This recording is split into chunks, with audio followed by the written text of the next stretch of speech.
welcome to the Broad Street Hockey Podcast. I am your host, Ryan Gilbert. Joining me, as always, is my co-host, Joe DeMarini. Joe, not a lot going on in Flyers land. I thought about skipping this week, but, we'll fill out an hour here somehow, right? Yeah, I think we'll get there. Yeah, no, nothing Yeah. happened. Nothing at all. Nothing cool, nothing fun, nothing No. dramatic. No, the coach not saying any bad quotes or anything. No bad losing streaks turning into wins. No injuries. Nothing. No, just a standard week of hockey here for the Flyers. Like maybe we'll get 10, 15 minutes out of here and get you guys out early. But yeah, it's been quite a week for the Flyers. Of course, we're getting into the Rick Tocchet, Matvei Michkov stuff. We've got Zegras at center now, it looks like, for the foreseeable future. So, I mean, that's one more game till the break. We are recording this on Thursday at 4 p.m. So right before the Senators game.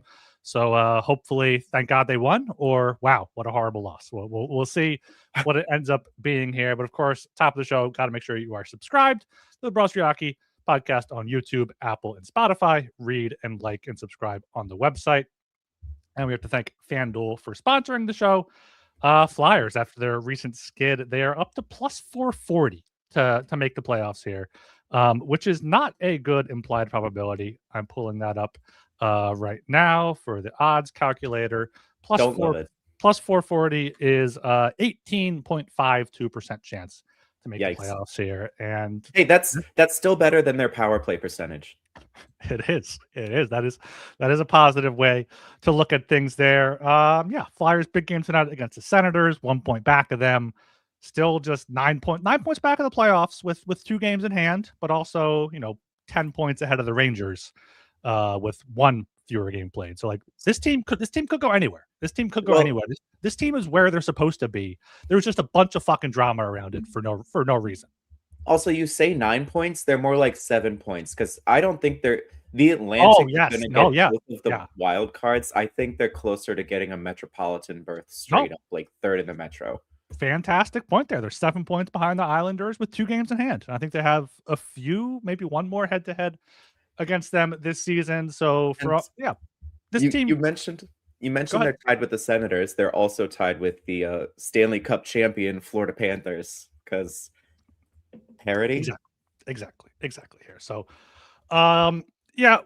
this team could go any direction. We've seen it. We've talked about the highs. We've been in the lows. We've gone through it all over the past month here. One more game before the break to reset and everything.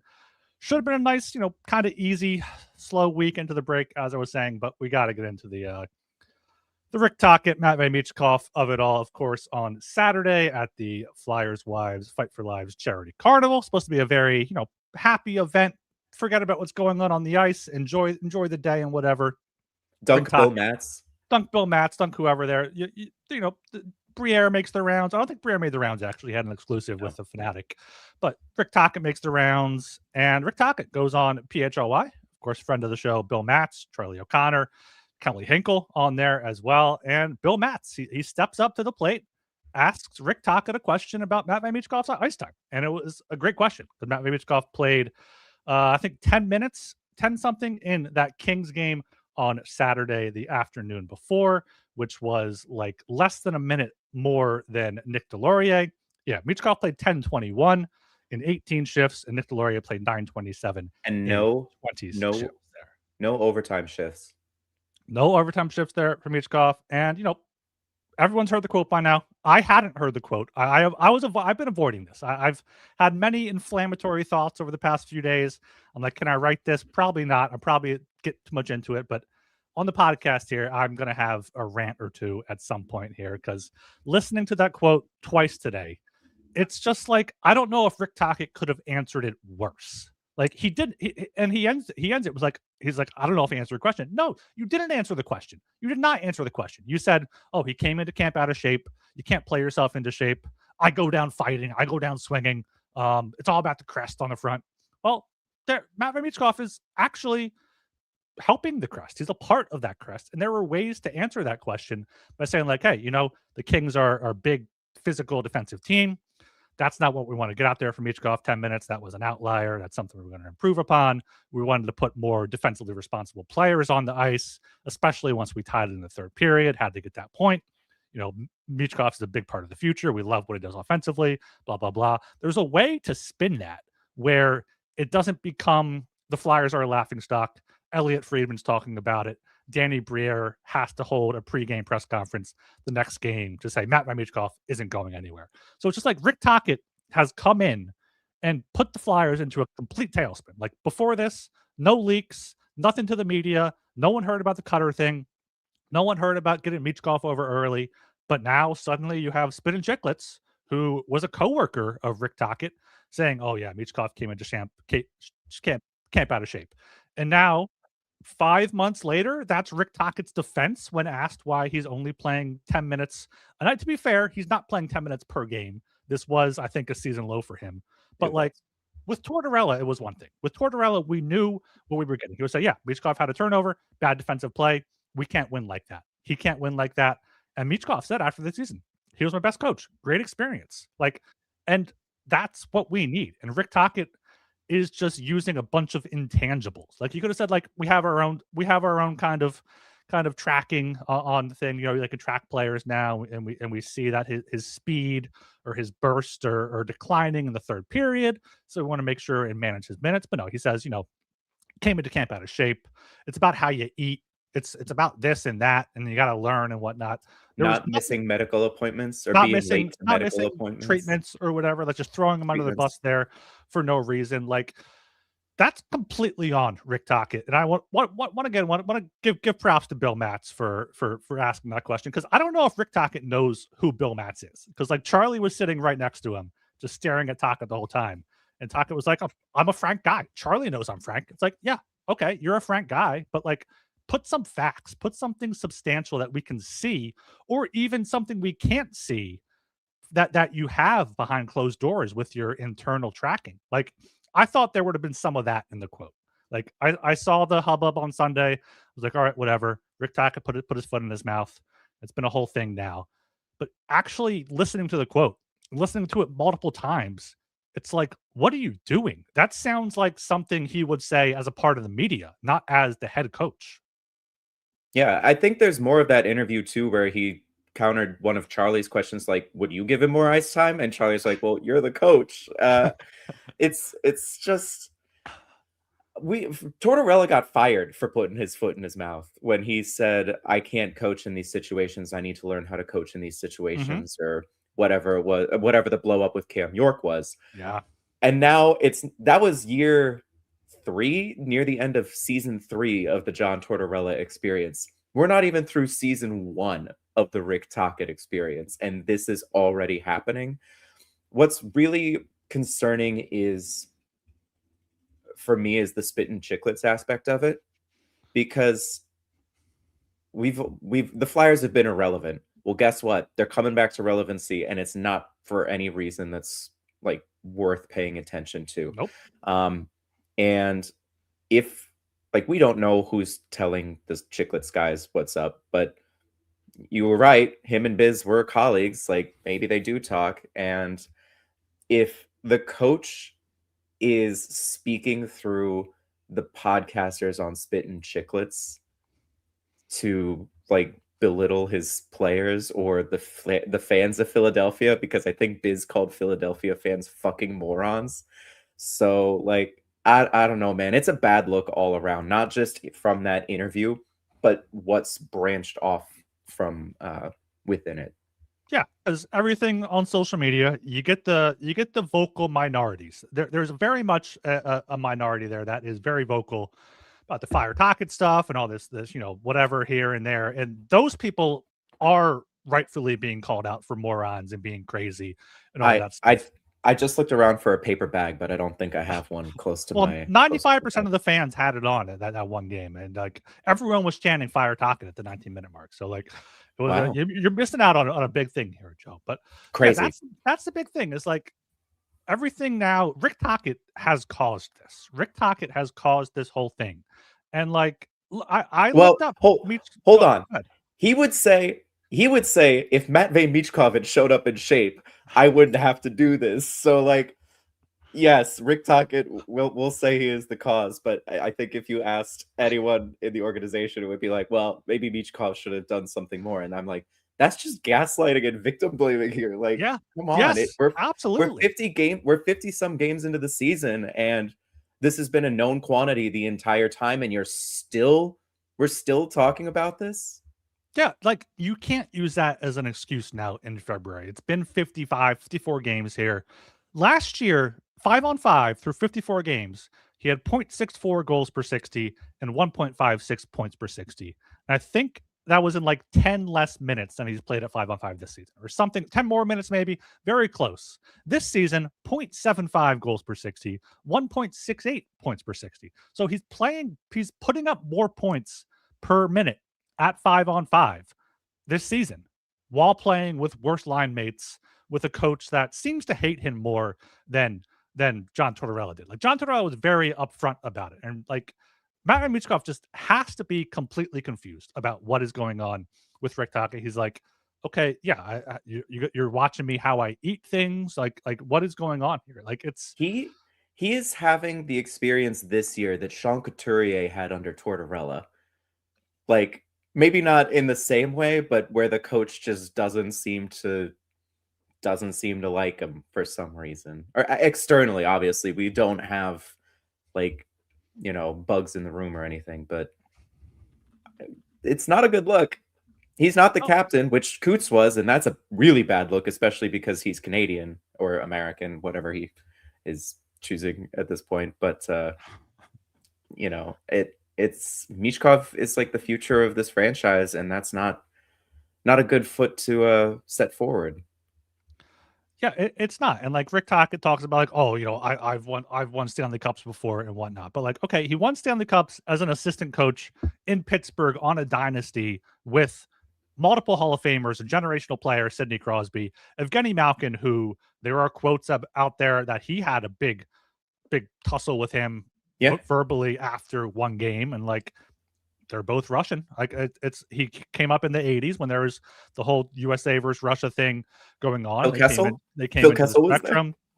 Phil Kessel was in the room there. Yeah, and yeah, he won the Stanley Cup with the Penguins in 1992, 93 there. But like, that had I'm pretty sure that had Mario Lemieux on that team. Like, that's another generational talent. Also had Jaromir Jagr. Like, that. It's just like, yeah, you were a part of those teams. I'm sure you played a part, but you weren't the reason why. And yeah, you've been around players. Like, when he talks about the locker room and like, they're too friendly. They got to get at each other.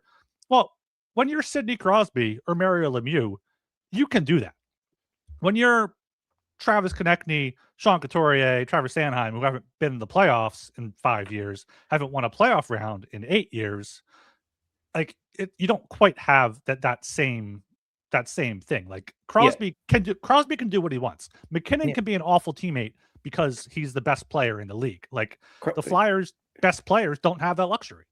Yeah, Crosby can get Claude Giroux booted off the Olympic roster, so his buddy could go to. Oh, that still sucks so much. Still sucks so much. The other thing you just mentioned, Travis Konechny. You know what's been overshadowed by this entire drama? The fact that Travis Konechny has been playing out of his goddamn mind for like a month.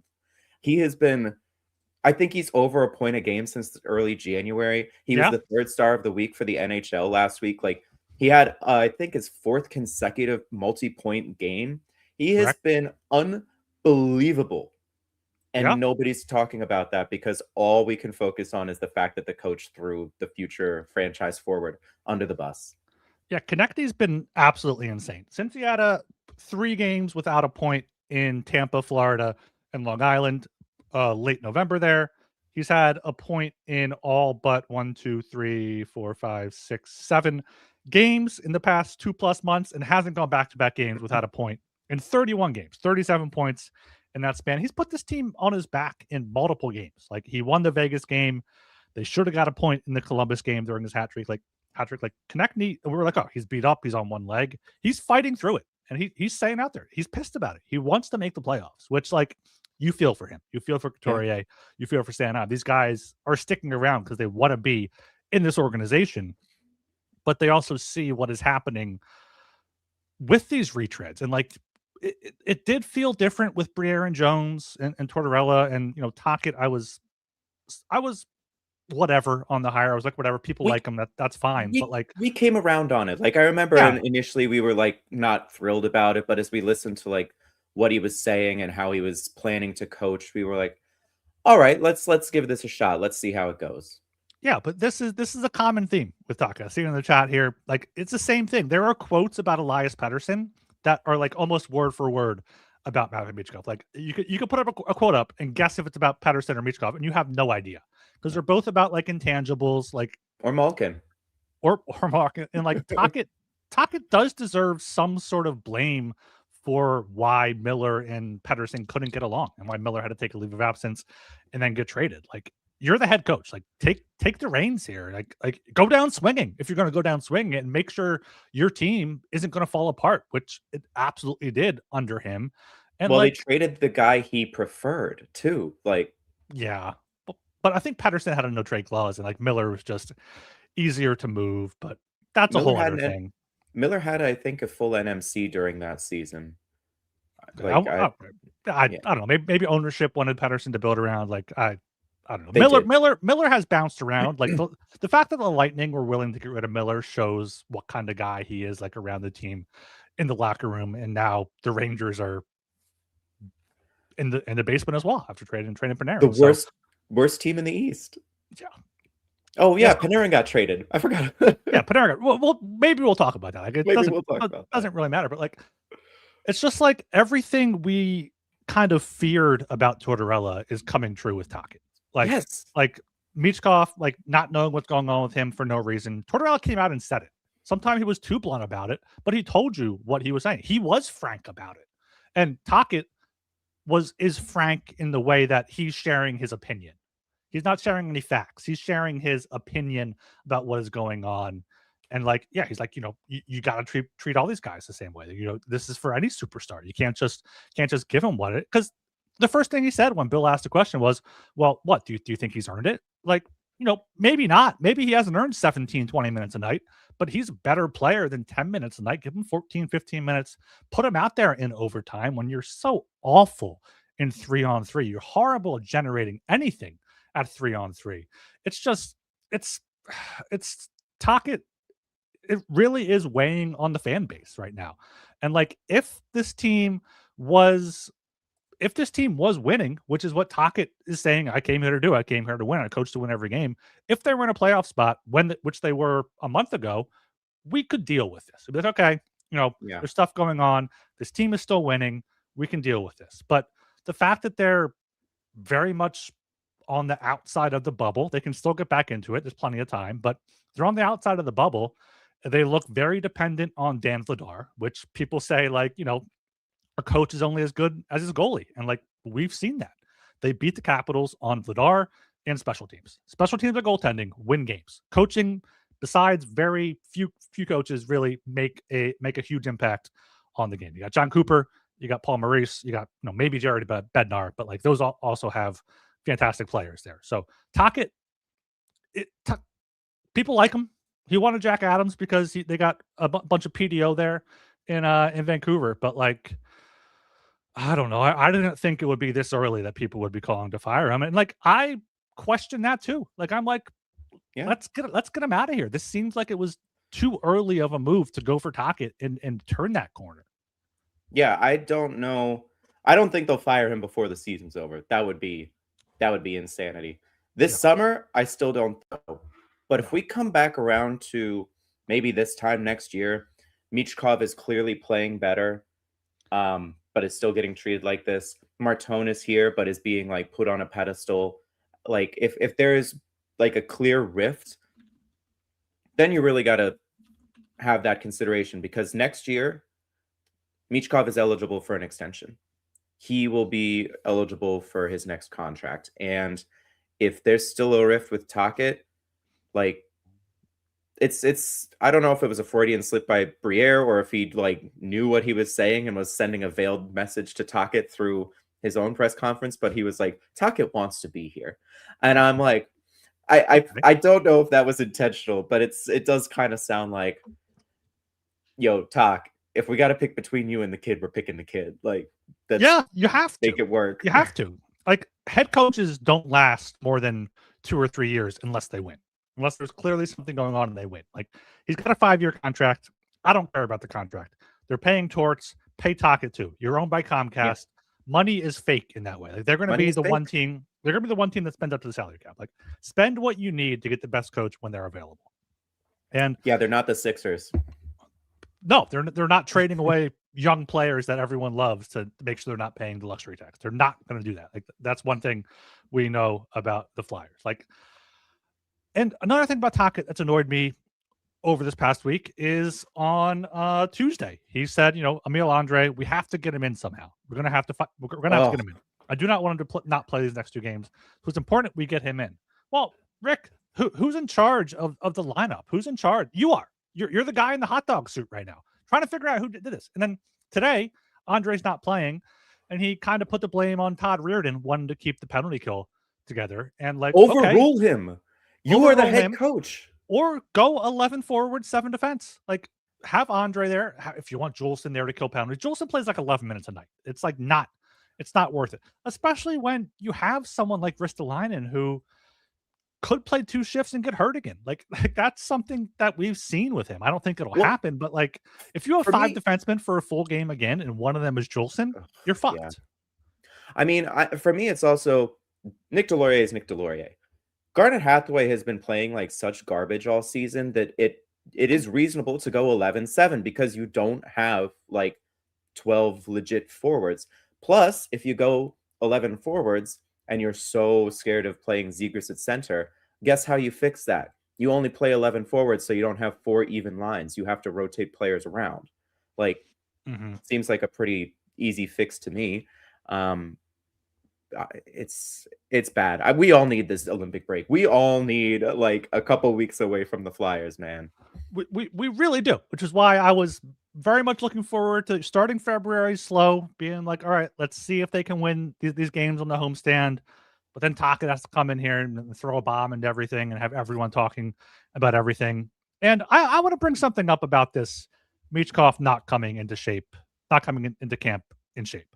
Like, at some point, the team does have some sort of responsibility to keep track of their players. Like, they're not going to babysit him. Go enjoy your summer.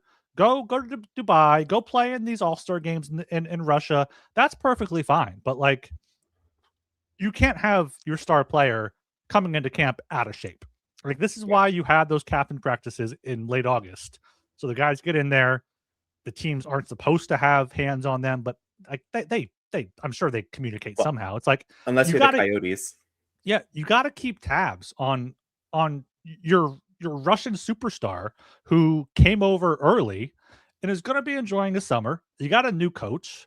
Like, he's more of a player's coach. Maybe Michkov thought he could take a little bit off and be like, okay, let's come into camp. You got Zegras now. Play with Zegras. I'll be able to play top 6 minutes and get good skilled players. And if that was the option, like, if Michkov was in a position to succeed in the top 6 on the right wing with skilled players, love Noah Cates. He's not a playmaker. Love Bobby Brink. Like, that's not a great line combination there together. Like, if he was playing with Zegras and Dvorak even, or Zegras and Konechny, or someone, or Tippett, or like just constantly with those guys, and not on the third line on his offhand side, which might be a big deal, it might not be, and he's not producing, that's one thing.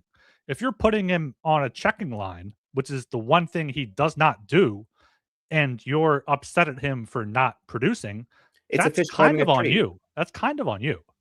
It's a fish climbing a tree. Like, you can't judge a fish's intelligence by its ability to climb a tree, or whatever that quote is. I think part of it too is the injury to Tyson Forster really screwed up the depth. Like, sure, but like, Michkov wasn't getting top 6 before that. But Forster was playing left wing. Forster was playing left wing, so you could have like put Michkov on his right or something like that. There's also the fact that he admitted himself. He's like, I didn't skate during the summer, and then I hurt my foot, and it was too late. That was on me. You know who else recently had like a sophomore slump because they thought they could coast into the season? Tyson Forster in his sophomore season started terribly. He was in shape, I think, because Torts did the bag skate, and that's kind of, that's the threshold. but he had like 1 goal in 15 games, and his underlying metrics were like garbage for the first part of I think it was last season. And it just looked like I did a full year of this, I can kind of coast into this one. And then, no, it doesn't work like that, kid. Yeah, so I'm looking at Michkov's like most common line mates here. Let's talk about like what position he's been in. Like looking at Money Puck, they just have the line combinations for all three. His most common is with Brink and Cates, 126 minutes. Then you have Couturier and Brink, 98 minutes. Then you have Couturier and Tippett, and you have Couturier and Konechny. And we've seen what Couturier is this season. He's playing 4C for a reason. Like he's been dropped down to the fourth line for a reason. He played 51 minutes with Zegras and Dvorak on that line. Like he should be with Zegras or Konechny every single game. Put your top offensive guys together. Too small.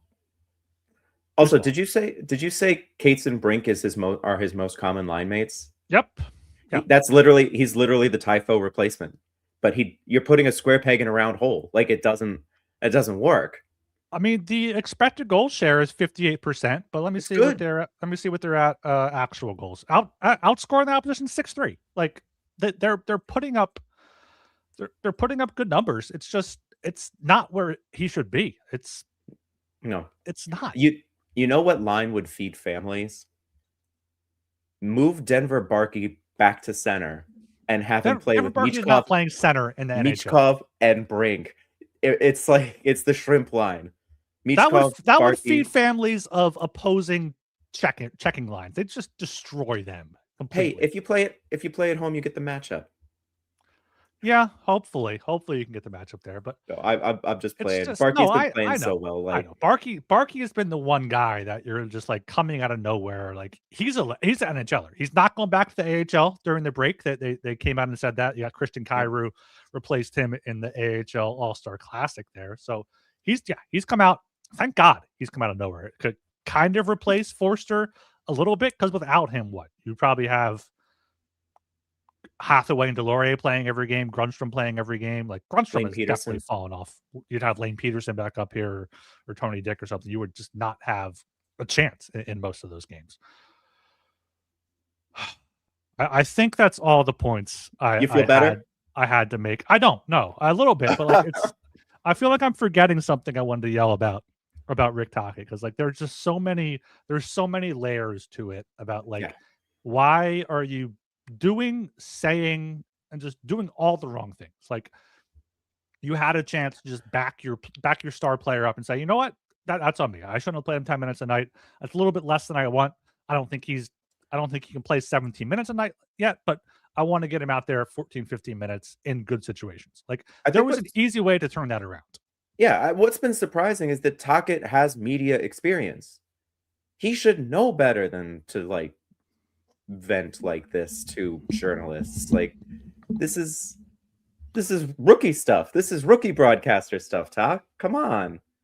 Yeah. I also don't think he respected who Bill Matz is because the way Bill phrased it was like, a lot of fans have said this, blah, blah, blah. Like he has to know it's like a daily podcast and whatnot, but like, and he knows that it's a daily podcast with Charlie, who I'm sure he respects. They interviewed him at the draft. Yeah. So like he has to get a rundown of, okay, PR sends him, okay, these are the podcasts you're going with. These are legit podcasts. Like this is why you're dealing with them. But like, it just seemed like he didn't get that. Kind of in the same vein, I just want to rant a little bit about all the people on social media who are saying like, who basically the fans are attacking the beat writers this season so far. And like, I am rarely on any fascist social media sites, but when I do have to go onto them for things, like I see just people attacking Charlie, attacking Kevin Kurz, attacking these guys. Like this is their livelihood. Like, do you want them to ask tough questions and not have a relationship?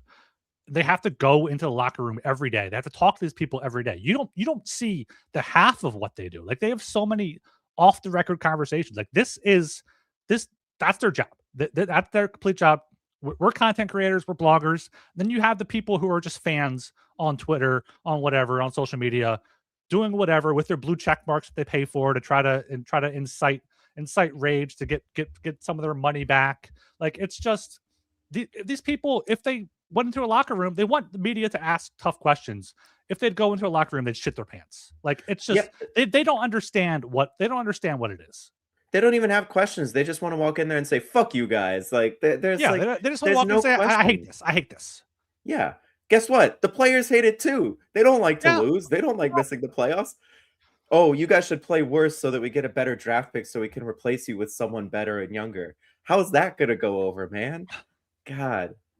It's and the people that are like, oh, I've been patient for decades here. Like, let's just tank, let's tear it all down. You think that's going to be a quick turnaround? You going to be patient for another 10 years waiting for Nathan McKinnon to turn it around to win a cup? You want to wait 7 first overall picks to finally get Connor McDavid and not even win a Stanley Cup because you have no defense or goaltending? Like, you don't have to agree with the plan, but the plan is in place.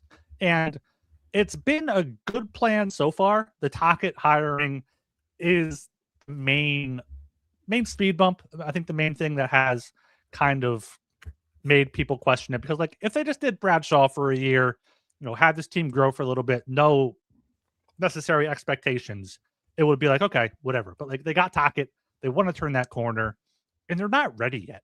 And, like, they're trying to walk the line between competing and developing and winning, and they can't win without goaltending or special teams. So I'm just glad you found something else that makes you angrier than the Christian Dvorak contract. Joe, you have no idea how I've been holding myself back from saying his name on this podcast because I don't want to say it. Once I say his name, it's like, oh, Ryan's going into his thing again. He hates the contract, whatever. Christian Dvorak is Rick Tocchet's guy. He signed here because of Rick Tocchet, and he's here for the next 5 years because of Rick Tocchet. Well, the good news is he is very well integrated with the locker room. I mean, there was a photo of I think it was on Trevor Zegras' Instagram where he was at, like, he also, I mean, he's not the root of this problem. No, he's not. Don't really care. And his contract isn't going to kill the Flyers. It's not going to be the thing that's holding him back. It's just, it was a signal of the Flyers think they're ready before they are, and they gave a big contract to a 30-year-old rather than trying to find these centers that, like, other teams have found. Like, I'm not pronouncing his name off the top of my head, but the Bruins guy who is stepping in, not Kuznetsov. No, Zaka's hurt. Lindholm's hurt. Kuznetsov. Yeah, something like that. Like, he's stepping in there. The Capitals, they got Dylan Strome off the scrap heap. He's playing Justin Sourdif has been great. Like, the Flyers haven't been able to find those guys, and now they can't because they have Dvorak, Cates, and Couturier locked up for the next 5 years. No, I just on the social media stuff and, like, they need to tank. I would just like to tell you the 3 teams that are technically below the Flyers in the standings: the Florida Panthers, the New Jersey Devils, and the New York Rangers. Like, guess what? The Devils were supposed to be good. The Panthers were back-to-back Cup champions, and the Rangers kind of shat the bed, and that's on their GM. Yeah. Sometimes you can put a good team out there, and the wheels just fall off for no goddamn reason. You never know. And let's pretend that the Flyers, they win out after the Olympic break. They sneak into a playoff spot. Dan Vladar gets hot in the first round or two and carries them to a conference final.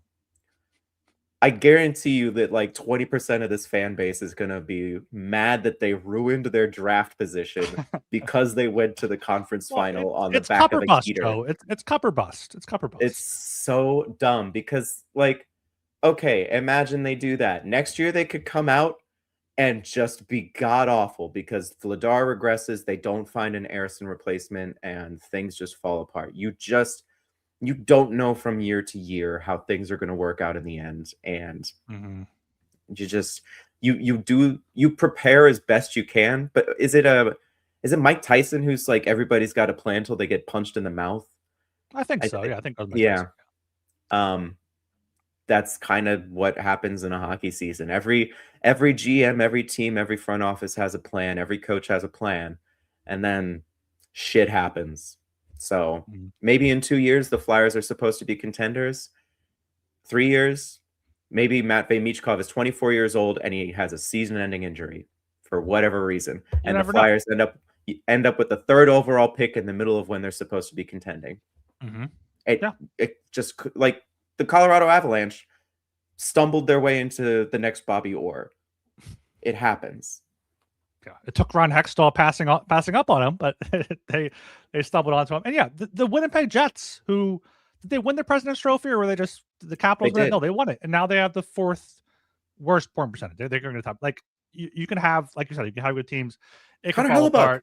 What the hell? You can have Connor Hellebuyck. You can have Mark Scheifele. You can have Kyle Connor. You can have Josh Morrissey, and still you can have a 1C and a 1D and a Hart Trophy winning goaltender and still lose. Like it's hockey. It's a bunch of guys skating on blades. There's a cylinder of rubber trying to put it in a small net. It's just so chaotic. But and that's the thing that pisses me off is like the Flyers were finally kind of out of the storm. Yeah. The losing streak was over. They got the point against the Kings. They looked better. Vladar was back. He looked better. And Rick Tocchet just completely rocked the boat again. Like that's what's upsetting. I think what is like super exacerbated it was that Kings game, because it wasn't just the minutes. First period, Matvei Michkov was flying. He was playing his ass off in that first period against the Kings. Then that line had one turnover, I think, one fumble that led to a goal that was taken back. And that was pretty much it for Tocchet's trust for the rest of the game. No overtime shifts. Like it just exemplified Michkov he's got his legs tonight. He is one of your best players. And he had one mistake. His line had one mistake. And that, like, I genuinely am concerned about Rick Tocchet's like game to game evaluations of his players. Because if Matvei Michkov is playing his ass off against the Kings, Tocchet's still weighing that against the preseason when he showed up out of shape. Like you have to be able to look at who's going, who has their legs, and then move them up or down the lineup and give them the minutes when they need to.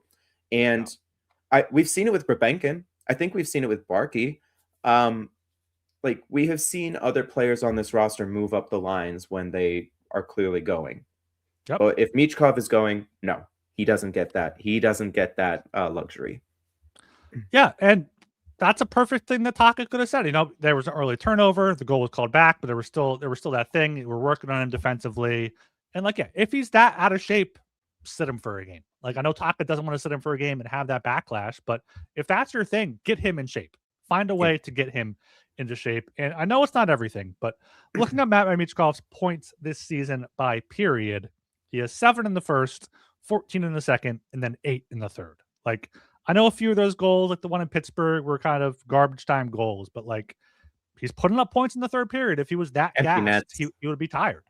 Empty nets too there. At least he hit the empty net. At least he took a shot on the empty net there. Hey, he will never miss an empty net again after that missed hat trick against, I think it was the Sabres last year. It was the Sabres. I was there. I was sitting close. I had my hat off. I had my hat off ready to throw, Joe, with him skating down the ice in the empty net, and it did not go in there. So yeah, the whole Tocchet Michkov thing, it should not have happened there. But I also want to discuss, didn't put it on the show sheet or discuss it before, but Briere saying the Flyers are going to have a quieter deadline. On his interview on The Fanatic, he said it's probably going to be on the quieter side.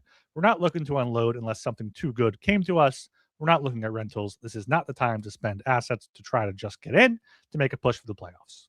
And I get that. And I wrote an article last week, maybe 2 weeks ago, that said, the Flyers don't have much to sell if they want to sell. Like, get something for Hathaway, get Delorier, something for Delorier. If you can get something of value for Ristolainen, get something for him. Like, you never know if he's going to be healthy or not. But I mean, I don't want them to buy. I think, like I said last podcast, I think I want them to get a power play quarterback that can play third pair, and I want them to get a fourth line center. I guess if Zegras can play center, it's fine. But like, and Abels might not be done for the season. Yeah, he might be back before the end of the year. Yeah.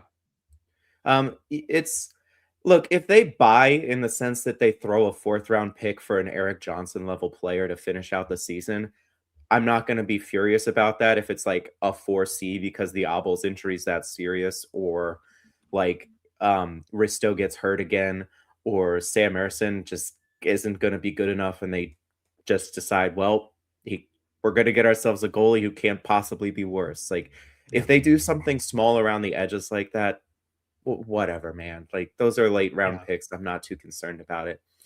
But I think you're right. Unless a hockey trade comes along, they're not going to do anything.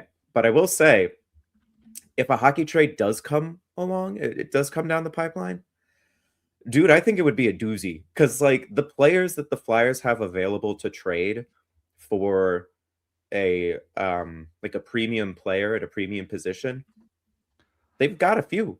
And if a deal did happen, like, it'd probably be a big one. Yeah, Robert Thomas is the big name. Yes. Apparently, the Blues want the equivalent of three top first. 15 picks, which you give them Luchenko, you give them Nesbitt.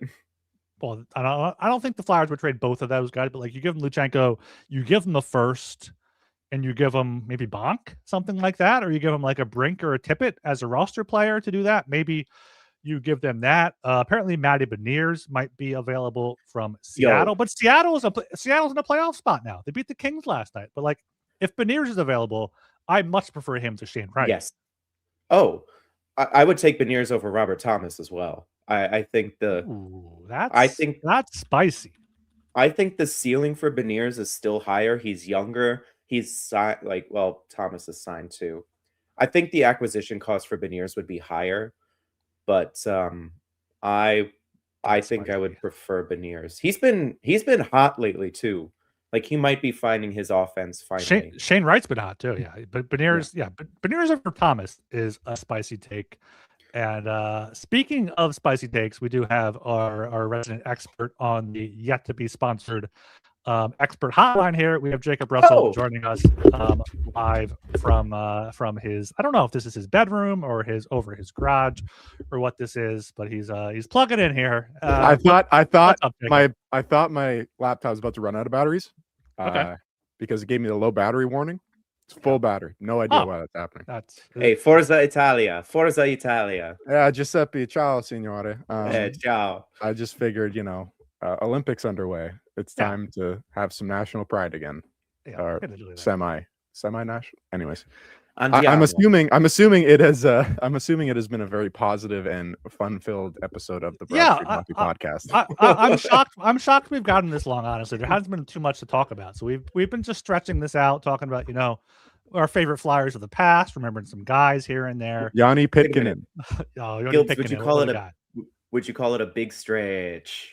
A big stretch. Big stretch. There were a few Ryan rants as well. So you did miss the first half hour sounding off on Rick Tocchet, but I know you want to get your voice out there, Jacob. So what's top of mind right now?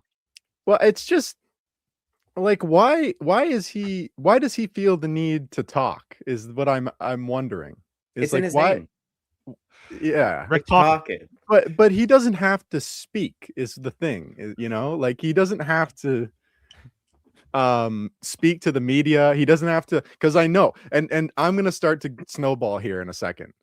I'm trying to hold it at bay, but I have a larger conspiracy theory to kind of that builds. So I'm gonna let it build.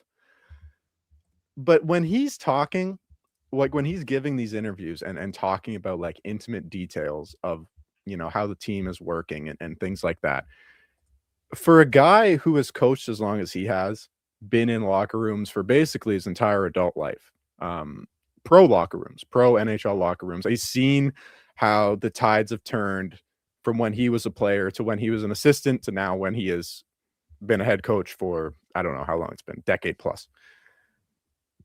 Why does he feel the need to air that out in its first year as head coach of the team? It's not like he's been here. It's not like he's Fred Sherrow. It's not like he's like, it's not like he's Ken Hitchcock at the end of his reign or whatever. I don't know who's been here for a long time. Even Lavi got the shit can at the end, right? Like he didn't get the chance to really impart his like stamp on the team. So it's hard to say, but he's not like a guy. He's not John Cooper, he's not John Cooper. He's not Greg Popovich. You've been here for about 4 months and you've had probably, I'll be generous and say 1 3/4 of good seasons as a head coach. I don't give you credit for being good with Quinn Hughes and Thatcher Demko while healthy and Elias Pettersson and JT Miller and yeah, like you made the playoffs with that team. They won a lot of games, sure, and everyone fell apart, and maybe it wasn't your fault that the locker room all hated each other by the end of it. Maybe it wasn't. Maybe I give you the benefit of the doubt on that. That's what he wants. He wants the locker room to hate each other, apparently. I'll give him the benefit of the doubt on that. Why I just cannot get this image out of my head of him on FaceTime with Paul Bissonnette at 2 a.m.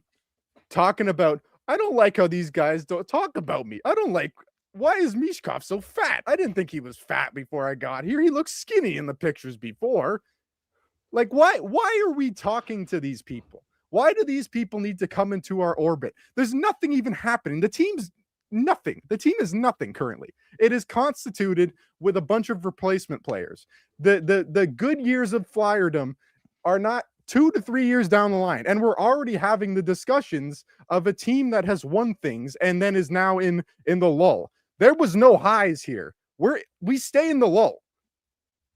Why is he even upset about it? He doesn't have enough time to even know, like, the entire like timeline of Michkov's career. And I understand you come into camp out of shape. You come into camp out of shape, and your head coach isn't going to like you.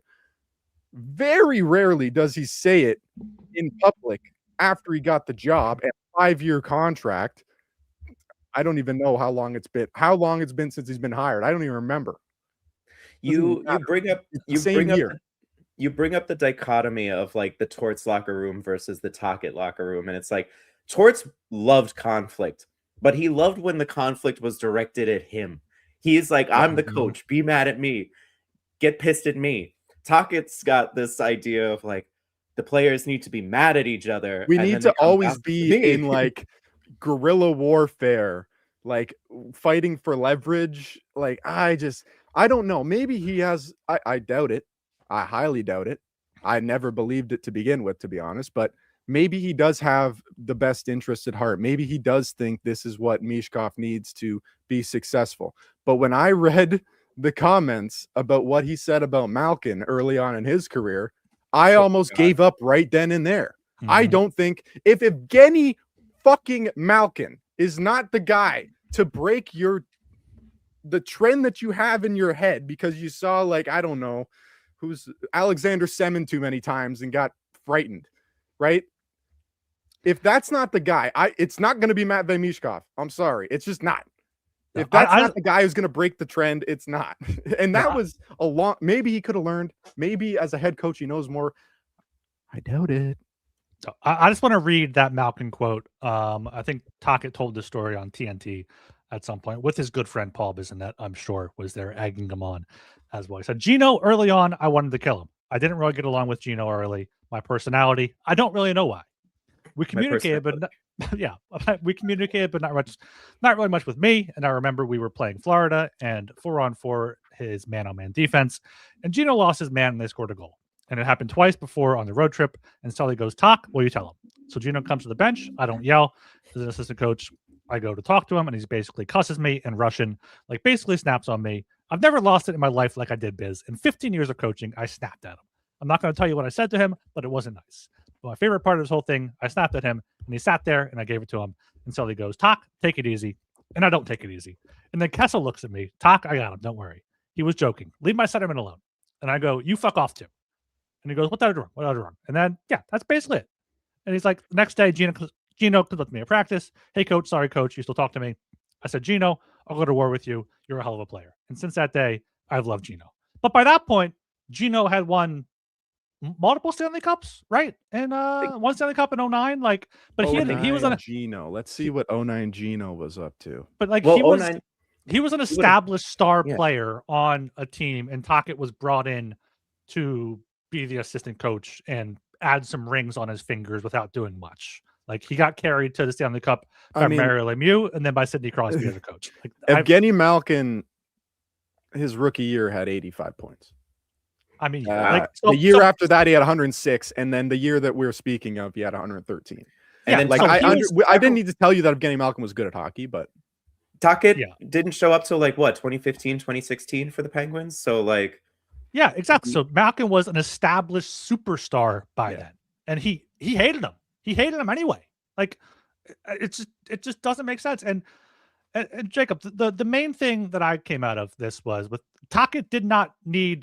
He has to talk. He has to go around on these podcasts on the. Yeah, no, he was asked the question, but like he asked the question, but like there are so many ways you can spin it positively. Like, hey, Kings are a good defensive team.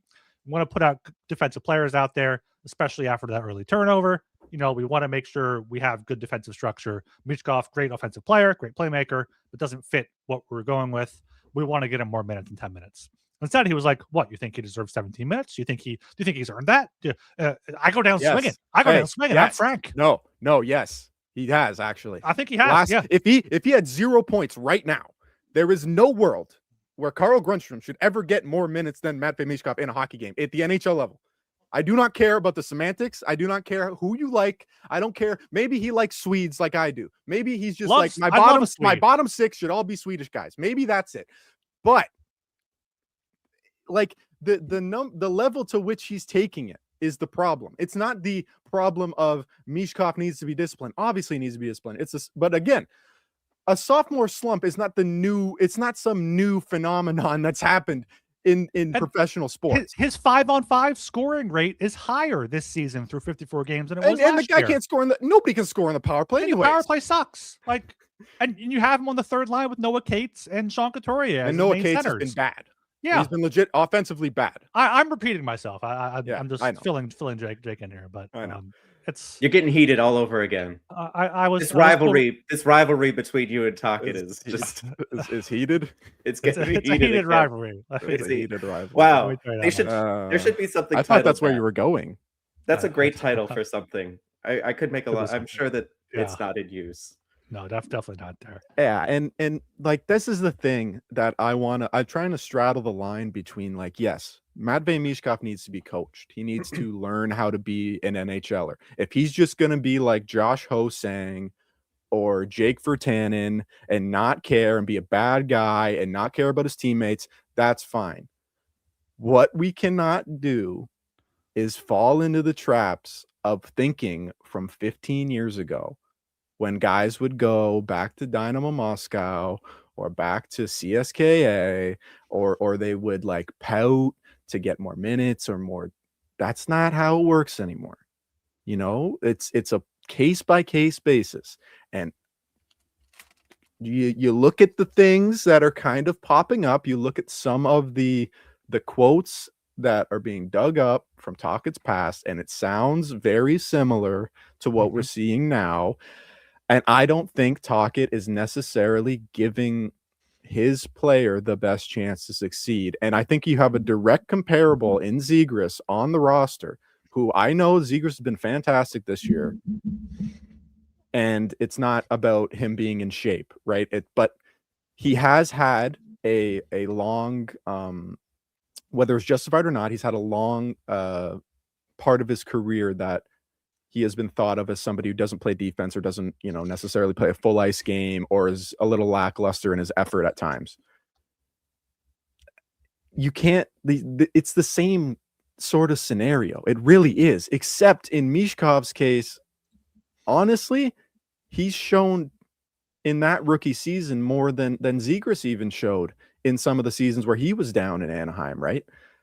So I think it's a combination of Tocchet not being here to see how Michkov played last year and how he put the team on his back at times. He had some overtime winners and things. He was a very big piece to what made that team succeed in the first half. And a combination of maybe he just can't coach those types of guys. Maybe I forget who I was talking to in the Slack about this.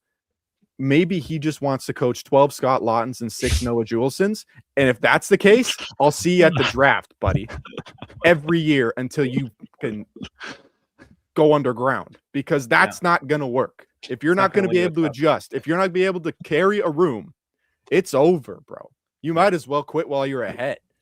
Yeah. You got to adapt to your players, not. That's how it is now. Yes. That is how it is now. Yes. There is some give and take of obviously, it can't all be one way or the other, but as the coach, you are walking into a room that's well established, at least in this case. The Flyers room was well established. you kind of have to pick up on what they're doing, what their vibe is, what their energy is, how they are responding to you. You can't strong arm your process onto them. And if it's not working, the solution is not press harder. Like you gotta adapt. Maybe it's too late to do that this season. We'll see what happens over the summer, but yeah, like it just comes down to like if Michkov was put into a position to succeed, like we saw him last year at the end of the year with Brad Shaw. He was a point per game player, pretty much. Like he was 29 and 27, 12 points in 9 games there under Brad Shaw. He finished the year, with 16 points in his final 12 games. Like, let him unleash him. Let him do what he wants to do. Don't force him into whatever system you're trying to play. This is the frustrating part, because you saw even Torts, John Tortorella, the guy who doesn't give anything to anybody, who tried to start 3 different mutinies with every one of his defensemen during one season. Mm-hmm. I'm not even bringing up the Couturier part, but like Sanheim and York, and I think there was a Drysdale, like a little tiff there for a second. Like, it always that, and even him, that guy was like, yeah, just let him rip, let him go play, whatever. Yeah, he knows the team's not going to be good. The team's not going to be good. He's and you're already kneecapping a guy like Michkov, playing him with one of the 3 centers who can't play offense. Sorry, Christian. Sorry, bro. It's not personal, but like, even if, let's say, Dvorak's playing with Zegras and whatever, right? He's on the top line, and Mishkov's never going to ever be on the top line because reasons, right? So if you got Michkov playing with Couturier or Cates, it's just going to be hard for him. It's going to be hard for him. If he was back checking hard, if he was in shape, it doesn't really matter. The situation where he would be put, if he's playing with a guy like with Cates and a guy like Barkey, who has been great, but is still, even younger than him, smaller, younger than a guy like Michkov. It's like, it's going to be tough regardless. And I hate doing this because I hate seeming like the guy who lets the players off the hook, because I do think there is personal accountability to be in shape heading into the year, especially in a sophomore season where that everyone's going to key on you because you've established yourself as a really, really talented offensive player. Mm-hmm. But at a certain point, what's he really supposed to do? Like, what is he really supposed to do and change about this moment? Like, in this moment, that will satisfy Rick Tocchet. I don't think he's got anywhere to go. I think he's just going to have to eat shit for the rest of the season. And I don't like that. I don't think that's an answer for anything. It's not. It's just you brought up the centers. You tuned in just as we were finishing up this conversation. Yeah. So the centers that are reportedly available, obviously Robert Thomas, but apparently Matty Beniers might be available for the right price. Which would you prefer? Because I think I would go for Beniers over Thomas. But that's tough. It is tough. Beniers is tough. Beniers is tough because I don't necessarily love his situation either. He's got the skill he's young to be center. He's young, but he's also played. This is his 4th full NHL season. Yeah, and he had that 10-game cup of coffee in 21-22. This is Seattle. Yeah, I get what you're saying. I do.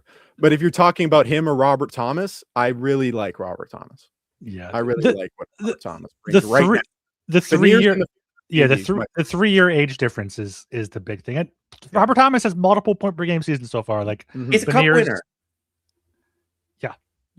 Yeah. So I feel like you need Robert Thomas. You need someone that can come in, play him with Michkov, and right away they're off. Not like, okay, Beniers has to find it here. And I think, okay, Beniers is 6'2". I didn't realize he was that. Yeah, big. he's not. Robert Thomas is skinnier. I think he's not like built huge, but he's a big. Beniers, his best winger has been I almost said Jared Eberle. Mixing up Jared and Jordan Eberle. But that's true. No, that's exactly why I would say, like, if you want to take the shot on the longer timeline, that makes sense. Mm-hmm. Yeah, I think we all know that Robert Thomas is a good hockey player. And he would cost less. I think Beniers would cost less, but also really the Kraken aren't selling. Yeah, Beniers would cost less, I think. Oh, Because the Blues are rebuilding. Like if they trade Thomas, he's an established star. They're rebuilding. If the Kraken trade Beniers, it's probably more of a hockey trade to get someone like Owen Tippett and like Tippett and like an Andre type of thing, plus like a third round pick. Like I feel like you could do something like that for a Beniers type player. I think the age difference with Beniers makes it so it might be a bit more equal than we think. Like I think that because Beniers being younger, I think it might be a bit more equal than we think. But yeah, I think in a world like who we were just looking at the player as they are, like Robert Thomas had 81 points in 70 games last year, and then 86 and 82 the year before. So he's got the established numbers that are there. There's also trade protections to consider. Beniers has none because he's still in his RFA years. Thomas has a full NMC. Yeah. So Thomas gets to pick his destination.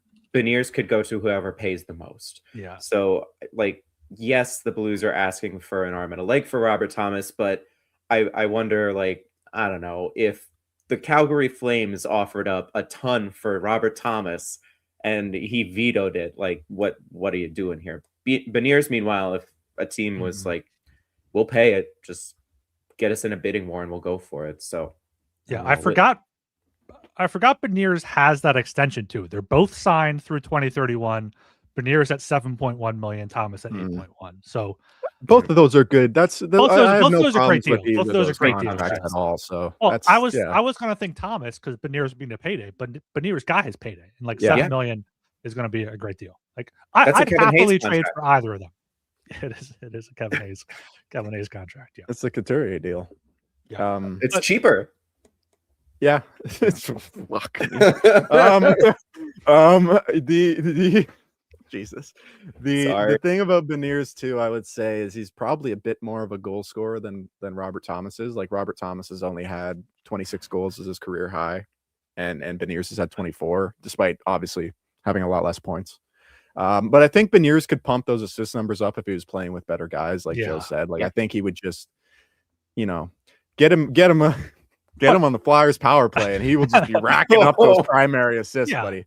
Yeah, but you have Forster, you have Michkov, you have Martone, who are goal scorers, and hopefully Brink's a goal scorer if he sticks around. Konechny can do both. So I don't think you need a pure goal scorer. No, I don't think. I think we're past that point of you need a guy who is a center and also is a scorer. If you keep Tippett too, you have him to play with Thomas or Beniers, that's great there. But Jacob, what do you think about what do you think the Flyers are doing this deadline? Because Briere said it's going to be quiet.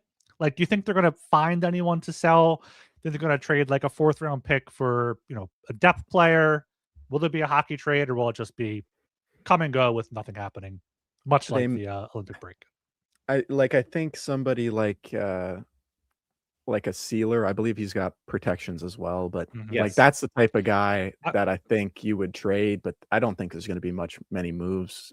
You could do that next year. He's got no trade protections in the next 2 seasons of his contract. You can do that later. It's not. Yeah, I don't necessarily. He's not going to waive it though. Like Hathaway, I think is the one guy that maybe a Western team would want some punch for.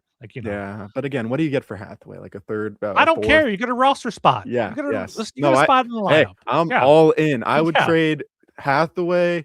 I'd trade Risto for whatever you can get at this point. I'd trade Sealer. I'd trade Juleson. I don't really have any attachment to any of these guys at all. Trade Hathaway. If someone wants Carl Grundstrom again, Well, yeah, because last deadline there were reports that teams asked about Paling and Zamula. Ryan Paling got you. They got Paling because they got Trevor Zegras. But yeah, if a team comes calling, you can get rid of Hathaway for a similar player with a higher cap hit that can play center. I'm good for that. I was thinking about Mangiapane from Edmonton until I realized he's kind of small and doesn't play center that much. But he's not a center him. at all. No, someone you need that has a $4 or $5 million cap hit through next year. You can do that. Well, no, go ahead, Joe. I was just going to say, when we talked about this earlier, Flyers aren't going to buy unless it's something like a 4th round pick for Eric Johnson type of deal. And if they're doing that, maybe Risto's hurt again. Maybe Rodrigo Abels is out long term. Maybe Sam Ersson just can't hack it, and they're we'll gamble on any other goaltender just to see what happens. Yeah, I could see that. Ersson's hurt again too. You never know how long he's going to be out for. Or it would be a hockey trade, and if it is a hockey trade, I do think it would be a big one, because the players that the Flyers would be moving out are not, they're not like peripheral fourth liners. They are integral top 9 forwards or like a second pair defenseman. It would be a big hockey trade if it does happen by the deadline. Like for me, I just don't see a world where they try and do anything too extreme with anyone on the roster, right? Like, and if you're, say, acquiring like a guy like Mangiapane, I know you're more thinking of a center, right, than a winger. But if you acquire a guy like Mangiapane, it's another guy who just is in the middle six, in the bottom six, and you're kind of just trying to find him a spot along the wings. Like, I don't think you need to trade for a roster player right now, unless it's like, Abels is out and you want a 4C that bad, which I don't really care about that at all. If you want a depth defenseman, they're not going to get one because they like Juleson too much and nobody's hurt right now. Backup goalie. You can always look for a backup goalie. He's perpetually on the hunt for a decent backup, right? So like, I don't think there's anything exciting coming. Like, I was hoping that Risto would go. I don't think he's reliable enough as an asset for anyone to actually want to go and get him. Like, if I was a playoff team, I would be like, there's no way I can rely on this guy to actually be there when it matters. The extra year on the contract, like, that was originally a perk. Like, you get this guy for multiple playoff runs, but now it's like, you might get him and then he won't play for you for any of the regular season. You might get him in the playoffs, but you won't get him to help you in the regular season. Yeah, I want Risto off of a whole regular season off, put him in the playoffs cold. That's what I want. My team to win a cup. Also, for the next like 3 weeks, Jacob, we're all at odds. We are on sides. I guess. Well, listen, there's no Russia. I don't really. It doesn't count. It doesn't count. It counts. It does count, but it's just like, I don't know. Yeah. It's not the same, because with Russia, you get and I love Finland, though. I don't want to shit on Finland here. We just go from shitting on Risto to shitting on Finland. Like, I can't even say it. Like, I love Saku Koivu, but like the thing with Finland being there, like, they're the odds on fourth best team. I guess the Czechs could be there too, and teams like that, the Slovaks or the Germans will have a fun little run, right? But I just don't think that's going to be realistic. But if you get the Canada Russia or the Canada Sweden and the US Russia like semis, or each of those two teams in a pot together, like, that's just kind of where it gets really fun for me. But yeah, I do not know why Bill Guerin is taking the players he's taking. It's very confusing to me. I'm so sorry to interrupt. I know we're trying to wrap up with the Olympic stuff, but apparently there was another big Tocchet quote courtesy of Jordan Hall.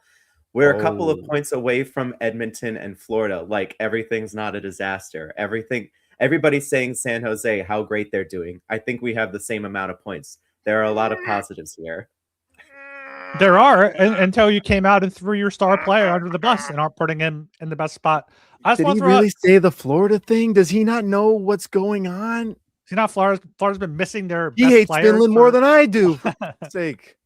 So I just want to throw out 2 bottom 6 center option names. Not quite as bad as the Tyler Myers name I threw out last week to you, Jacob. That was bad. But Jason Dickinson, or more likely for Rick Tocchet, Teddy Bluger. I think Theodoros Bluger. Yeah. I think Latvian for Latvian.